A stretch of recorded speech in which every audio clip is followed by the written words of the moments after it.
안녕하세요, 순살입니다.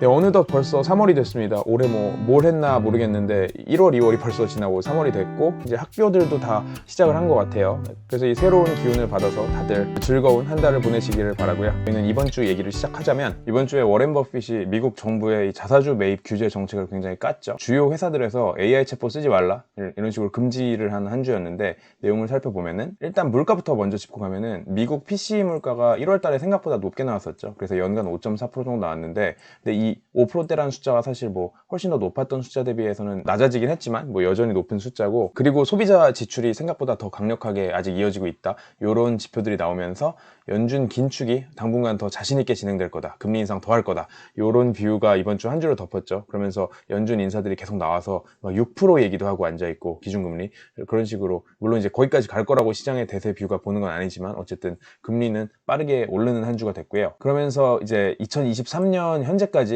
자사주 매입 추세, 기업들이 자사주 매입을 해서 주주들에게 환원을 해주는 이런 형태죠. 주가를 부양하는 형태가 되는데, 왜냐면 자사주를 사들여서 시장에서 매입 수요를 늘려주니까요. 그래서 이런 회사들이 석유 회사들은 작년에도 그랬고 올해도 계속해서 자사주를 매입을 많이 하고 있고, 메타 같은 경우도, 그리고 골드만삭스 같은 은행들도 다들 자사주 매입을 계속 늘리고 있습니다. 빅테크 회사들은 작년에도 자사주 매입을 늘렸었죠. 여기에 대해서 사실 작년부터 미국 바이든 정권이 계속해서 추진을 하고 있는 게, 자사주 매입하는 게 결과적으로는 이 일부 특정 주주들, 대주주들의 이익만 높여주지 소액 주주들에게까지 실제로 내려오진 않는다, 시장에 얼마나 긍정적인 영향인지 모르겠다, 그런 식으로 하면서 자사주 매입 금액의 1%를 세금으로 내라고 이렇게 얘기를 했었죠. 이제 워렌 버핏 같은 사람 입장에서는 뭔 소리냐, 이 자사주 매입을 하면은 이게 물론 이제 말도 안 되는 금액이 자사주 매입을 해서 이제 주가를 무리하게 부양을 시키면은 기업 입장에서 해가 될 수 있는 행동이지만, 적당한 수준의 자사주를 사는 거는, 그리고 주가가 내려왔을 때 사는 거는 당연히 회사 입장에서는 현금을 잘 활용하기 위한 되게 좋은 방안 찾는 것일 뿐이다, 이런 식으로 얘기를 했죠. 이 2023년 버전의 주주 서한에서 깠죠. 이 내용도 저희가 순살에서 통으로 번역을 해놨는데 보시면 되게 좋을 것 같고, 올해의 주주 서한의 이 특징이라고 하면은 예년보다 길이가 짧아졌죠. 아무래도 이제 나이가 많아지셨으니까 점점 더 할 말도 없는 거 아니냐, 이런 얘기들이 있고, 그거랑 별개로 어쨌든 돈은 많이 계속 벌고 있는 상황입니다. 그리고 어쨌든 거기에 대해서 정부 측에서는 세금을 더 내거나 그 돈으로 차라리 직원 급여를 올리지 그걸로 자사주를 사서 왜 대주주 이익을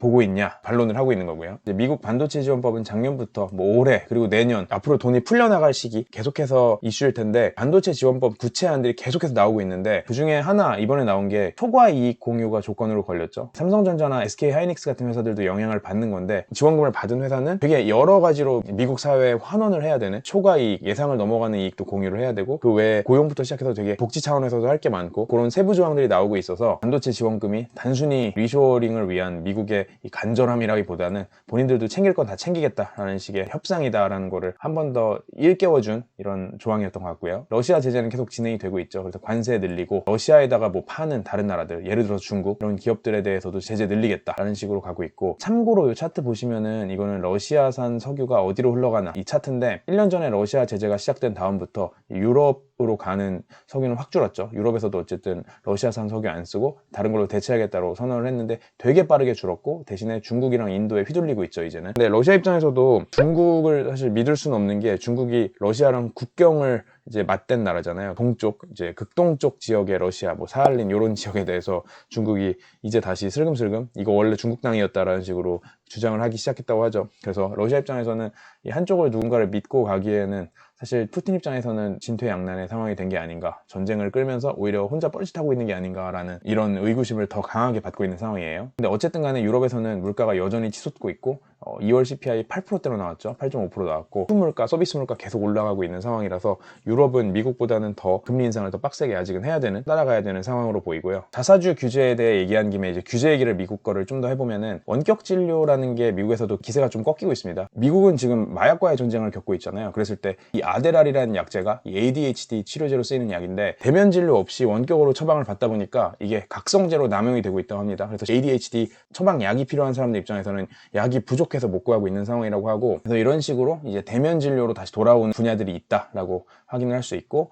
인슐린 가격 같은 경우에는 70%를 깎을 예정입니다. 물론 지금 지난 몇 년의 시간 동안 엄청나게 가격이 올랐었기 때문에 깎아도 엄청나게 싸진 않은데, 여기에다 더해가지고 이제 환자 본인 부담금을 이제 월 35불로 제한할 예정이다, 이런 식으로 강력하게 규제 정책들이 더해지고 있죠. 이게 사실은 미국에서 IRA 액트, 작년에 인플레 감축법의 일부로 나왔던 건데, 헬스케어 시스템이 사실 미국에 굉장히 중요한 영역이고 환자들의 의료비 지출이 굉장히 크다 보니까 그 중에서도 이제 만성병으로 미국인들의 3,700만 명이 당뇨로 고생을 하고 있는데 이 중에 23%가 인슐린이 없으면 진짜 죽을 수 있는 사람들이라고 합니다. 그러니까 이제 이런 사람들한테 싸게 인슐린을 공급해 주는 게 굉장히 중요해졌고 그런 식으로 이제 바이든이 아예 대놓고 35불이라는 숫자를 법안을 추진할 때 얘기를 하면서 굉장히 강력히 드라이브를 걸었었는데 제약사 입장에서도 사실 포기하기 쉽지 않잖아요. 왜냐면은 어쨌든 간에 단가를 시장 논리에 의해서 높여놨던 걸 다 낮춰야 되는 거니까. 근데 그럼에도 불구하고 어쨌든 가격을 일라이릴리라는 미국 대형 제약사가 총대 매고 일단 낮췄고 여기서 낮추다 보니까 다른 제약사들도 따라서 낮출 거라고 다들 생각을 하고 있어요. 이렇게 하는 이유가 뭐냐면은 사실 이들은 지금 인슐린 내줄 테니까 오케이 인슐린 우리가 포기하겠다. 대신에 다이어트 약 지금 다이어트 약을 메디케어 플랜에 포함시켜달라 이걸 계속 주장을 뒤에서 하고 있는데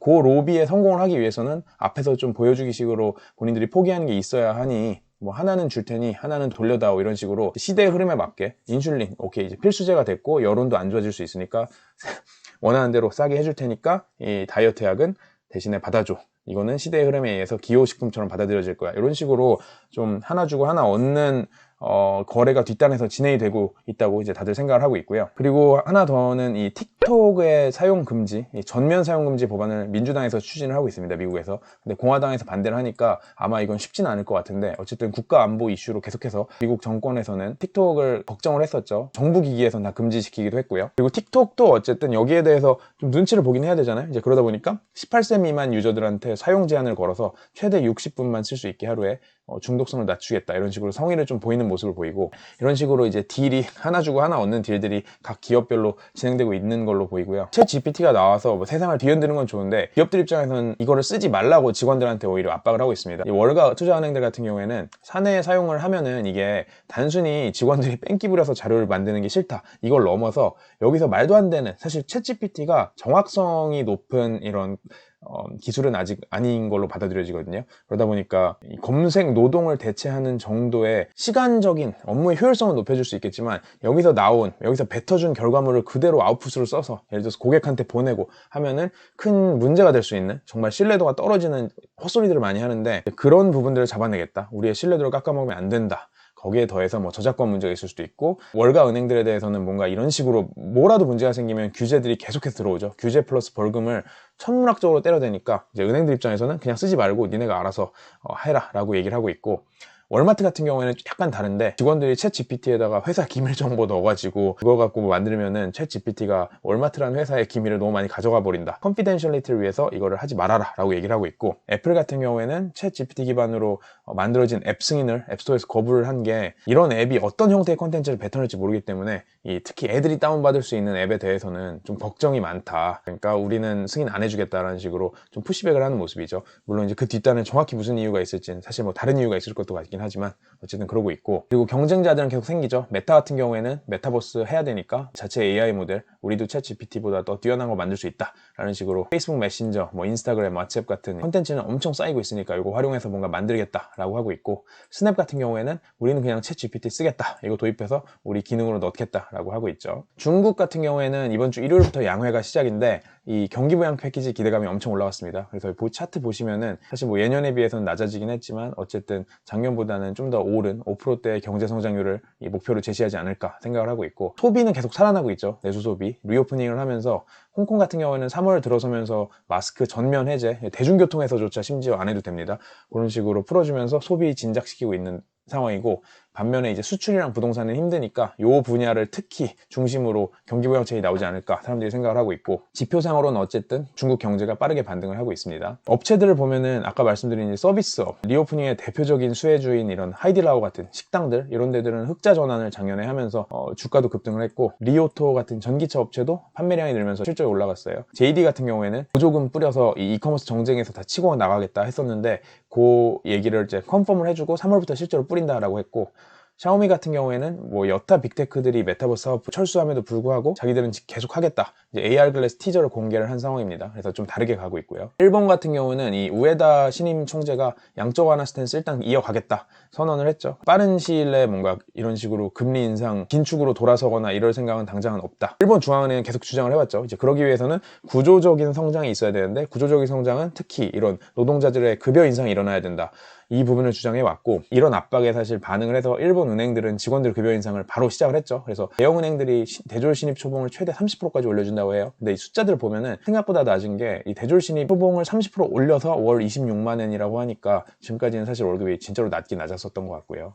주요 기업들을 보면은 골드만삭스 같은 경우에는 투자자 인베스터 데이를 했죠. 그래서 역사상 두 번째로 했는데, 소비자 금융 같은 경우 이 B2C는 계속해서 적자로 돈 까먹고 있으면서 작년에 구조조정이 대규모로 있었죠. 여기는 계속해서 좀 힘들 거다, 구조조정 더 할 것 같고 2025년까지는 흑자 전환에 집중하겠다, 어려울 것 같다, 요 얘기를 했고, 대신에 자산운용이랑 PB 부분은 계속해서 신경 쓰겠다라고, 이 부분은 계속해서 더 키우겠다라고 얘기를 했고, 특히 블록체인 부서도 계속 충원을 하고 있습니다. 그래서 골드만삭스 디지털 에셋 부서는 계속 힘을 실어주고 있고, 시간은 걸리겠지만 이 분야는 이제 미래로 나아가는 분야라고 보이고요. 테슬라 같은 경우에는 이번에 인베스터 데이에서 사람들이 이제 저가형 신모델을 기대를 했죠. 왜냐면 테슬라가 2006년부터 해서 매 10년마다 장기적 10년 플랜을 내놓으면서 처음부터 선언을 했던 게, 우리는 일단 프리미엄 전기차 팔아서 돈 벌고 그거 갖고 대중 모델로 점점 내려올 거다, 저가형 모델로 내려올 거다, 이걸 선언을 했었는데, 거기에 대해서 이제는 이 파트 3, 이제 첫 20년은 이제 거의 다 흘러갔고, 이제 세 번째 10년, 여기에 파트 3에 대한 얘기가 나와야 되는 거 아니냐, 이제는 저가 모델을 어떻게 정말 공략할 건지에 대한 얘기가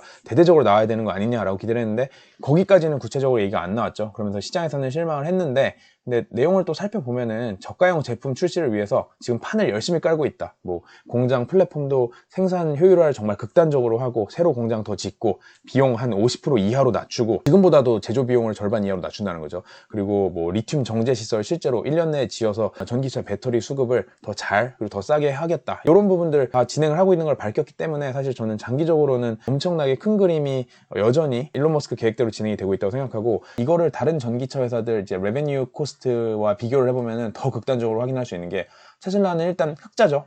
흑자 회사로 돌아선 지 이제는 좀 됐는데, 리비안, 루시드, 니콜라 이런 식으로 테슬라 경쟁자라고 나온 회사들이, 물론 여기들은 양산 아직 근처에도 못 갔지만, 어쨌든 그럼에도 불구하고 이 매출 대비해서 비용이 훨씬 큰 구조, 양산하면 이게 뒤집히긴 하지만 어쨌든 테슬라는 이걸 이미 이뤄냈고 그걸 더 낮추고 있다, 진짜 몇 년을 앞서 나가고 있다, if not 몇십 년, 그 정도로 볼 수 있을 것 같고요. 엔비디아 같은 경우에도 초대형 자금 조달 추진한다고 밝히면서 주가가 좀 밀렸었죠. 왜냐면 이런 식으로 주식 발행을 엄청 하게 되면은 시장에 매물이 쌓인다는 거니까요. 시총 대비해서는 작지만 이 엔비디아가 갖고 있는 거의 현금성 자산 전체 금액에 맞먹는 수준으로 돈 땡겨와서 뭔가 신사업하고 M&A 하겠다라는 얘기를 하니까, 시장에서는 기대감 플러스 걱정이 동시에 있었고요. 그리고 NBA 구단 중에 미러키 벅스라는 구단이 있죠. 구단이 이번에 이제 지분 거래가 일어났습니다. 그래서 기존의 헤지펀드 매니저가 들고 있던 지분을 이 스포츠 업계 구루가 사들였는데, NBA 구단 역사상 이제 역대 2위급 기업 가치를 인정받았어요. 그래서 이 기업 가치, 이 구단 하나가 3.5 빌리언짜리 회사다.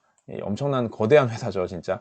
그래서 이런 식으로 이제 이 스포츠 구단에 대한 거래도 점점 더 활발해지고, 여기에 대한 이제 기업 가치도 늘어나고 있고, 이 상업성이 늘어나니까. 하지만 동시에 NBA 리그 차원에서 어쨌든 승인을 해주지 않으면 이게 거래가 되진 않아서 조금 더 기다리긴 해야 됩니다. 여기 관련해서도 저희 순살에서 썼던 내용이 있어서 이거 보시면 아마 되게 재밌는 내용이라서 도움이 되실 것 같고요. 한국 관련해서 하나만 콕 짚고 가고 싶은 게, 쿠팡이 이번에도 역시나 또 흑자를 냈죠. 물론 이제 흑자가 엄청 폭이 커지거나 하진 않았어요. 뭐 저번 분기랑 비슷한 수준의 영업 흑자 한 1000억 정도가 난 건데, 사실 흑자를 내는 것 자체도 굉장히 대단하고, 이게 매출도 어쨌든 계속해서 꾸준히 올라가고 있고, 그리고 물류센터 자동화를 좀 극단적으로 해서 쿠팡 물류센터의 자동화, 물론 이제 아직 갈려나가는 노동자분이 당연히 엄청나게 많긴 하지만, 이 기존의 여타 커머스 업체들이 하지 못하고 있던, 여타 유통업체들이 하지 못하고 있던 수준의 자동화를 이뤄내고 있는 이제 회사고, 뭐 롯데가 됐든 쓱닷컴이 됐든 어디가 됐든 이커머스 업부는 적자 행진이고, 여기서 이제 흑자 내려면 좀 시간이 걸릴 거라고 다들 생각을 하는데, 쿠팡은